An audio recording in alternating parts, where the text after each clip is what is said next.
Where are your boundaries in business, and do you continually cross the line? Are you someone that says yes to everything, or do you know that word no? I'd be so interested to hear. Today, this is what we're going to talk about. Hello, you're listening to the Courageous Goals podcast. This podcast is for high-achieving, courageous women who want growth and the know-how to scale their business online. Running a business is a journey and a process. The more we learn in action, the more we succeed. If you're a woman in business, this is the podcast for you. Be in the 5% of businesses that make it. Let's get bold and create the life we desire.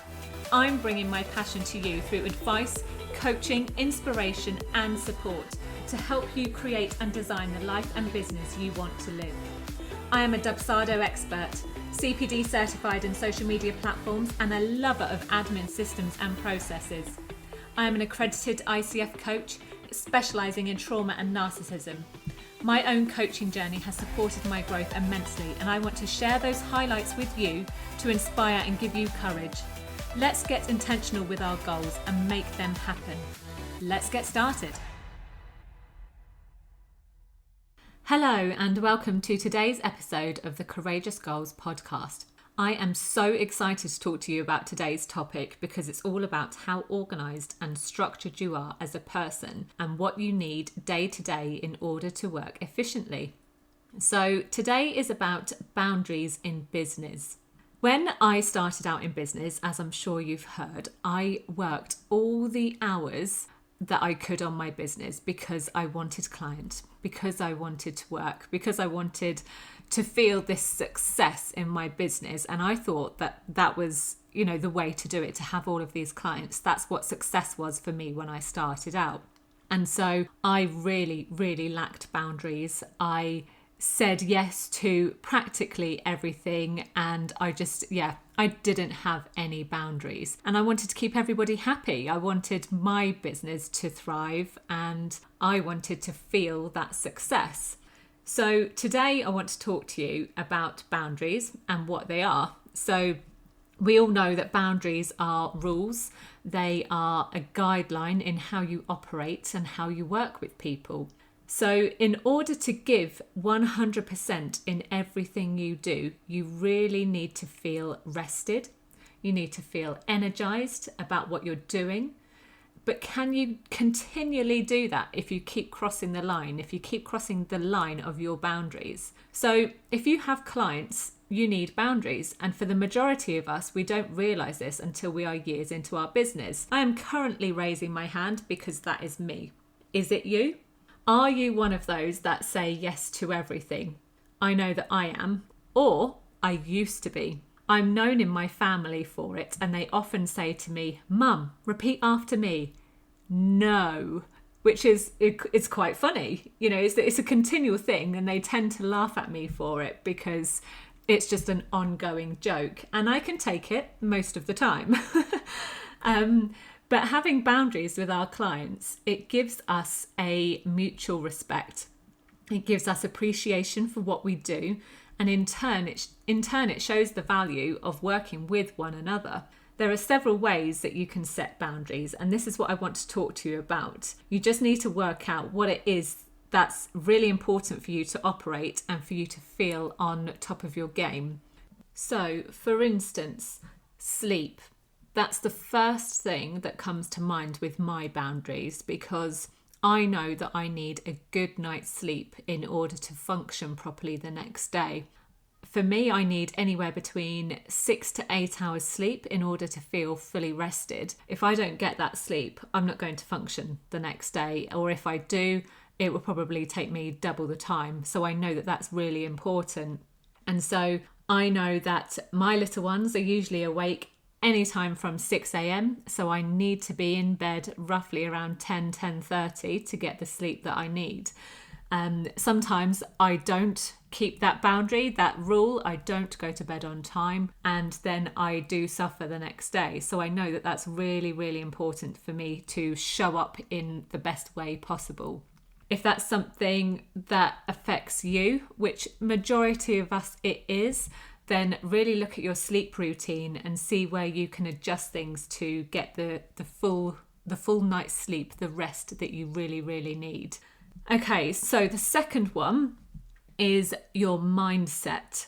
Now, this one is quite a biggie because our mindset affects us in so many ways and can really hold us back. Limiting beliefs is unbelievable. All these things that we have in the past and what we fear, what we've been told, what we've heard, all of those things really, really affect us. So this is one thing that you really need to get to grips with and deal with in the best way possible.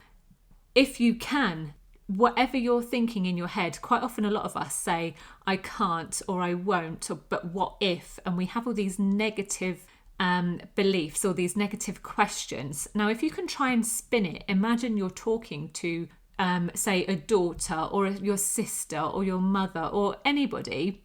Try and think about it from a different point of view. What would you ask them to support them with their mindset? You know, what if things take off? You know, I'm thinking from a business point of view. So you could be thinking, but what if it doesn't work? What if no one wants to buy my product or my service? What if? Just put a spin on it, change it to a positive. And what if it does work? What if it is really wanted? Yes, there could be a million people offering the same thing that you're offering, but they're not you. And people tend to buy from people, right? So I spoke about this in a previous episode. People tend to buy from people.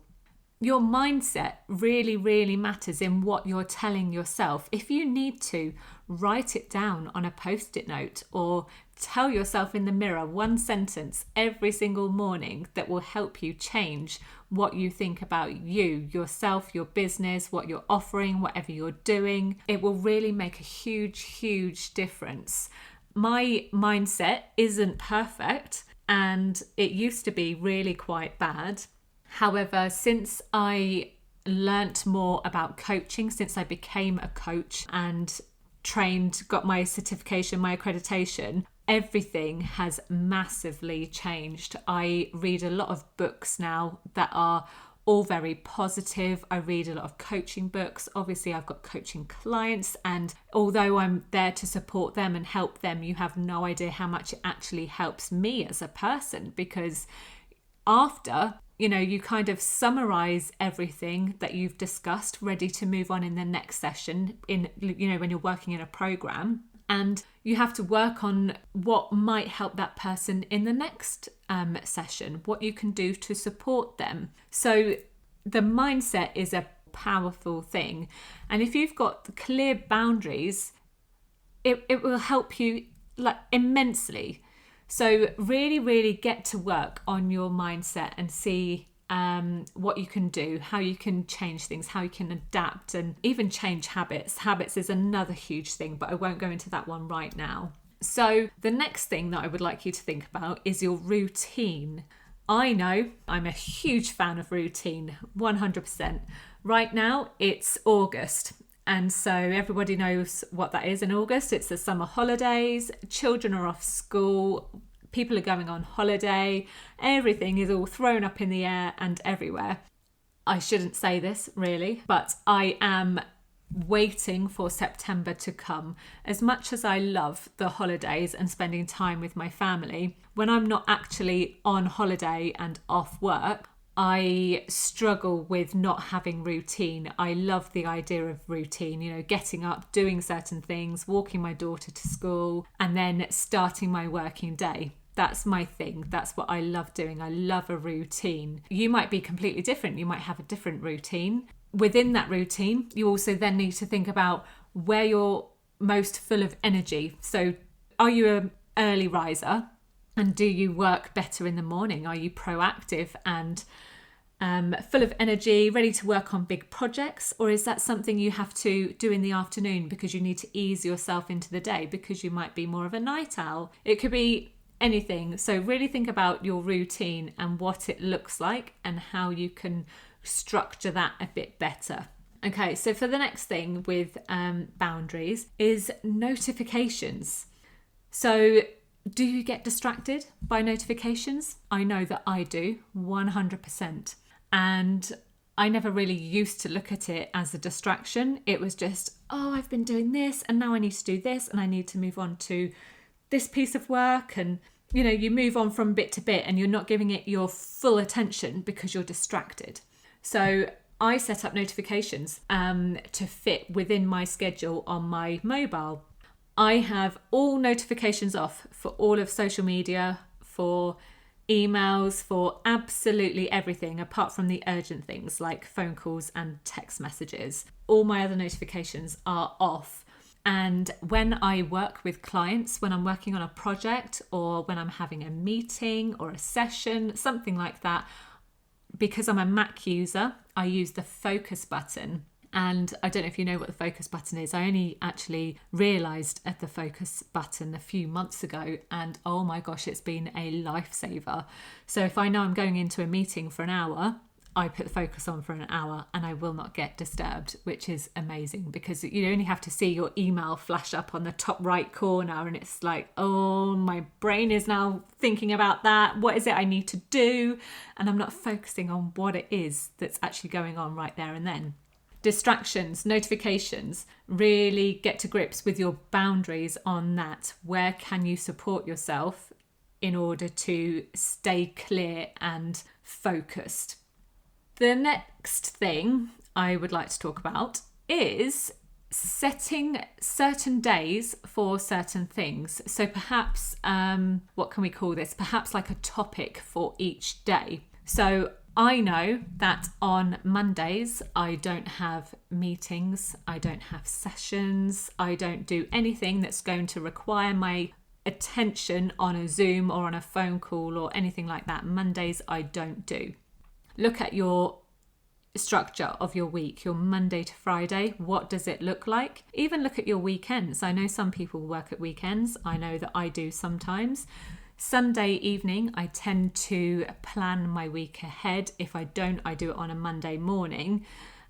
So I know that I do that and that's fine. That works with me and my schedule. But really look at your Monday to Friday. What days do you work? What days do you have meetings? What days do you catch up on your own business admin? What days do you perhaps work on your own projects or client work?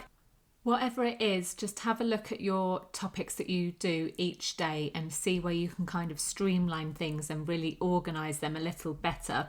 I know that it works really well for me now. I never used to do this before. And this also comes in time with the time blocking resource that I created.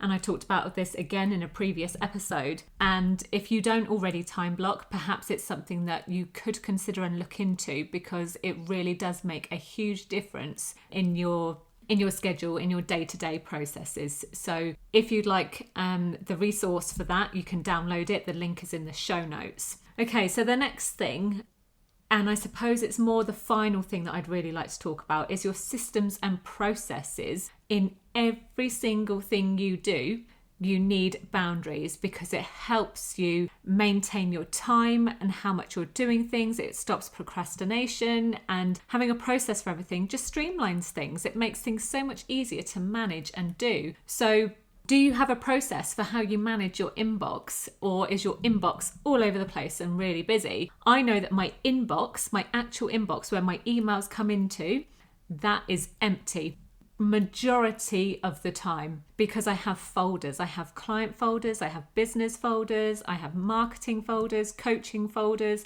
I have folders for everything. Things that are in the inbox are usually things that I need to action. And so once I've done that and I've actioned it, the email gets filed into a folder and saved away just in case it's needed at some point in the future. If it's something that I need to action potentially in a week or in a month or even longer, I use the snooze button. I don't know if you use Google Gmail. I have a Google Workspace account and the snooze button is amazing. It's a real lifesaver. Now, another VA taught me this early last year, I think it was. And I was filing all of my things in folders ready to action, and organize and do when I needed to do them, whether it's a week later, a month later, or whatever. But the snooze button allows you to pick a date and a time, and for when you really need to work on something. So now I have so many emails that I have snoozed because I know I need to work on those things at specific times of the month or specific times of the year. So I know I've got things coming up in September and October. I've got quite a few emails that are snoozed for September and October, and I work like that generally with my work and with client work and other things that I might want to do, or if there's an event or something like that I want to attend, then it's a way of saving the Zoom link because it's in the email. It's really, really clever. And obviously in your inbox, you have all the different folders, like, you've got your sent items and your junk folder and things like that. So it's just another folder that's called snoozed. So if you need to know what you might have snoozed, you can always go and have a look. So snooze, the function is absolutely amazing. So if you use Google Workspace, or just a general Gmail account, then try and use the snooze button and see how it works for you. It's so handy, it really is. Okay, so another thing with systems and processes, do you use any project management tools? I know that I use Trello and I absolutely love it. I have used other applications like Monday.com and Asana. There are so many different project management tools that you can use. So if you don't already use them, I would really recommend finding one that works for you and using it alongside your inbox. And Dubsado is the thing that I use alongside my inbox because I know that it's all set up for my systems and processes. I have a really streamlined way to onboard my clients in Dubsado. It also acts as a CRM, so it's absolutely amazing. So I use that alongside my inbox day to day. And then obviously I use my Google Calendar as well. So it's all linked. They're all synced. I know what software I need to run my business day to day. And then there might be other things. So for instance, this new podcast that I have a Trello board and a spreadsheet, and I list absolutely every episode, all of my notes, my script notes, my show notes. I have everything all in a place, and there is a process. I have the process all listed on Trello so that I don't forget all the things that I need to do. You need to schedule it, you need to create a graphic for it, you might need to do social media for it, talk about it in your emails. And I have all of these processes written down because eventually I might like support for my podcast at some point in the future. At the moment, I'm getting the hang of it myself, and I love to know how to do something before I hand things over for support with someone. I create the process and I might adapt the process along the way. So it's a real learning curve when you're creating the process. But once it's there and it's in Trello, it's easy to share and hand over to someone because the process is already there. So it's easy to really just hand that over, say, look at the process, here it is, it's all ready. So I do have a process for pretty much everything and anything I do. So for an action, I would love for you to sit down and ask yourself, where are my boundaries in my business? Where are my boundaries in order for me to feel on top of my game? What new boundaries can I put in place to support me better? Now, I encourage you to get some paper and some pens. And if you're anything like me, you'll enjoy sitting down with large bits of paper, perhaps sat on the floor or at the dining table, and just really brainstorming those ideas and answering those questions. Let me know how you get on. Let me know what comes up for you that might help others. We can all do with the extra bit of support, the extra ideas now and then, because our minds are so busy on our own stuff, on our own business, in our own lives, that we often lack looking at things from a different point of view. So anything you can share that might be useful, please do feel free to come back to me or come into our Courageous Women in Business group and share what's come up for you. Right. Get going with those boundaries, and I really hope that you do sit down and ask yourself those 3 questions. Let me know how it goes, and thank you for listening. Thank you so much for listening to the Courageous Goals podcast. I really hope you've enjoyed today's episode and taken something of value for you. If you'd love more advice, coaching, inspiration and support, head on over to join many other courageous women in business in our free community group over on Facebook. We'd love to welcome you. You can also find free useful resources over on the website at leannebrown.com/resources. Right, that's all for this week. I look forward to sharing another episode with you next week.